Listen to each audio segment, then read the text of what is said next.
বৈষম্য কোথায় গিয়ে বুঝছে? মুসলমানদের সাথে এত বৈষম্য করা হচ্ছে যা চিন্তা করতে পারবে না।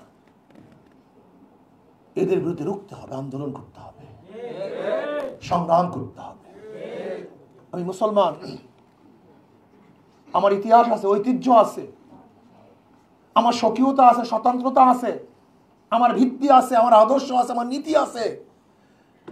তোমাদের নীতি আদর্শ নাই। তোমরা সক্রেটিসের কাছে যেতে পারো, প্লেটোর কাছে যেতে পারো, অ্যারিস্টটলের কাছে যেতে পারো, মন্টেস্কিউর যেতে পারো, লকের কাছে যেতে পারো, রুশোর কাছে যেতে পারো।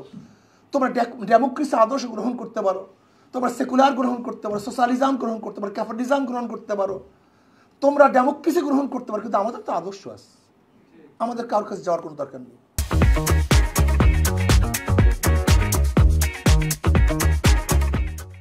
কারোর কাছে যাওয়ার দরকার নেই। ইসলামী আদর্শ গোটা জাতিকে মুক্তি দিতে পারে। ইসলামী আদর্শ গোটা জাতির বৈষম্য দূর করতে পারে। ইসলামী আদর্শ মানবতাকে ফিরিয়ে দিতে পারে। ইসলামী আদর্শ জুলুম, নির্যাতন, অবিচার থেকে মানুষকে হেফাজত করতে পারে। ইসলামী আদর্শ আমার মা বোনদের ইজ্জতকে ফিরিয়ে দিতে পারে। ইসলামী আদর্শ একজন শ্রমিকের অধিকারকে বাস্তবায়ন করতে পারে। ইসলামী আদর্শ ঋষি, তাঁতি, কামার, মজদুর, জেলে, চামার, যত শ্রেণীর যত পেশার মানুষ আছে, প্রত্যেকটা পেশার মানুষের অধিকারকে বাস্তবায়ন করতে পারে। আমি তোমার কাছে যাবো কেন? নীতি আদর্শ ধারণার জন্য? ইসলামী আদর্শ একটা মানুষকে জানোয়ার থেকে মানুষ বানাতে পারে। আর ওদের আদর্শটা কি? আমি বারবার বলি, দেখেন, পাশ্চাত্য রাজনীতিবিদদের আদর্শ হলো ওখানে ফেরেশতা ঢুকলেও আজাজিল হয়ে বের হবে। বিশ্বাস হয় না আপনাদের? যদি ফেরেশতা ঢুকে, এমন মেশিন, একদিক থেকে ফেরেশতা ঢুকবে, আর এক দিক থেকে আজাজিল মক্রম বের হবে। যেমন আবরারকে বুয়েটে হত্যা কারা করছে?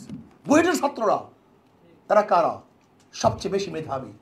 আপনি জানেন সবচেয়ে বেশি মেধার প্রয়োজন বুয়েটে ভর্তি হওয়ার জন্য, সবচেয়ে বেশি মেধার প্রয়োজন। এত মেধাবী ছাত্র যারা বুয়েটে ভর্তি হয়েছিল, তারা খুনি হলো কেন? ওই মেশিনের মধ্যে ঢুকছে। কেউ তো বলেন না কেন? এই আওয়ামী লীগের মধ্যে ঢুকছে ভালো ভালো ছাত্র, বের হয়েছে খুনি হয়ে। ঢাকা ইউনিভার্সিটি আজকে ওখানে চরিত্র বিনা অপরাধে মানুষকে হত্যা করে। এই কয়েকদিন আগেও নির্বিচারে একজনকে হত্যা করা হয়েছে। এরা ভালো ভালো ছাত্র, ঢাকা ইউনিভার্সিটি ভর্তি হওয়ার জন্য কত মেধার প্রয়োজন আপনারা সবাই জানেন। কিন্তু সেখানে খুনি হবে কেন? অস্ত্রবাজ হবে কেন? চাঁদাবাজ হবে কেন? সেখানে গাঁজাখোর হবে কেন? সেখানে মদ্যপায়ী হবে কেন? সেখানে টেন্ডারবাজ হবে কেন? সেখানে তো ভালো ভালো চরিত্রবান মানুষ হওয়ার কথা ছিল। এরা তো ভালো ভালো মেধাবী। কিন্তু ওই সংগঠনগুলি ঢুকলে, যদি ফেরেশতা ঢুকে বের হয় আজাজিল হয়ে, ঢুকবে ভালো হবে খুনি, ঢুকবে ভালো হবে ধর্ষক, ঢুকবে ভালো হবে টেন্ডারবাজ, ঢুকবে ভালো হবে অস্ত্রবাজ। জাহাঙ্গীর ইউনিভার্সিটিতে 100 ধর্ষণ করার পরে কে সেঞ্চুরি পালন করেছিল? ওই মেশিনে যারা ঢুকছিল, ওই সংগঠন যারা ঢুকছিল একটা ভালো ছাত্র, চরিত্রবান ছাত্র, বের হয়েছে ধর্ষক। 100 ধর্ষণ করার পর সেঞ্চুরি পালন করছে জায়গাতে জাহেল। আপনি চিন্তা করতে পারছেন? এই সংগঠনগুলো ঢুকবে ভালো। ফরিদপুরের ছাত্রলীগের সভাপতি 2000 কোটি টাকা পাচার করেছে। ফেরেশতা ঢুকুক না কেন? সেখান থেকে বড় বড় শয়তান হয়ে বের হবে। আর ইসলামী ছাত্র আন্দোলন এমন এক মেশিন, এমন এক ফ্যাক্টরি, যেখানে হাজারো খারাপ লোকগুলি ঢোকার পরে আদর্শবান হয়ে বের হবে। বেনামাজি ঢুকবে, সেখানে নামাজি হয়ে বের হবে। হাজারো অসৎ লোকগুলি এখানে ঢুকবে। এই মেশিন এমন এক ভালো মেশিন, যেখানে ছাত্ররা ঢোকার পর আদর্শবান হয়, নীতিবান হয়, চরিত্রবান হয়, আখলাকি হয়, সেবাকার হয়। তারা মানুষের জন্য করার চেষ্টা করে, মানুষকে গড়ার চেষ্টা করে। আমাদের শায়খ মোহাম্মদ নববুল আমার কথা কি বলেছেন? নিজেকে পরিবর্তনের ভিত্তিতে সমাজকে পরিবর্তন করতে হবে। নিজেকে গঠন করার ভিত্তিতে সমাজকে গঠন করতে হবে। আমি নিজেই ভালো না সমাজ করতে যা, আমি নিজেই চোর আর চোর মুক্ত একটা দেশ উপহার দিতে চাই। আমি নিজেই দুর্নীতিবাজ আর দুর্নীতি মুক্ত দেশ উপহার দিতে, এটা সম্ভব?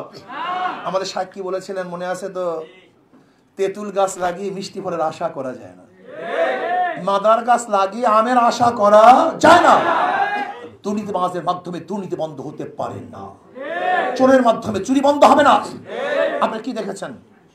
5ই আগস্ট আন্দোলন করেছিলাম, সংগ্রাম করেছিলাম দুর্নীতির বিরুদ্ধে, বৈষম্যের বিরুদ্ধে, চাঁদার বিরুদ্ধে। অথচ আমরা কি দেখলাম, কি দেখেছি? 5ই আগস্টের পরে আবারও সেই চাঁদাবাজি, আবারও দখলদারি, আবারও সেই সমস্ত চলতেছে। কারণটা কি? এর কারণ কি? এই চাঁদাবাজি করার জন্য আমরা আন্দোলন করেছিলাম, সংগ্রাম করেছিলাম, রক্ত দিয়েছিলাম, জীবনের মায়া ত্যাগ করে রাস্তায় ঝাঁপিয়ে পড়েছিলাম। 4 আগস্ট শাহবাগে বক্তৃতা করেছিলাম যে আগামী 5 তারিখ জনগণের গণভবন জনগণ দখল করবে। এই বক্তৃতা কবে ছিল?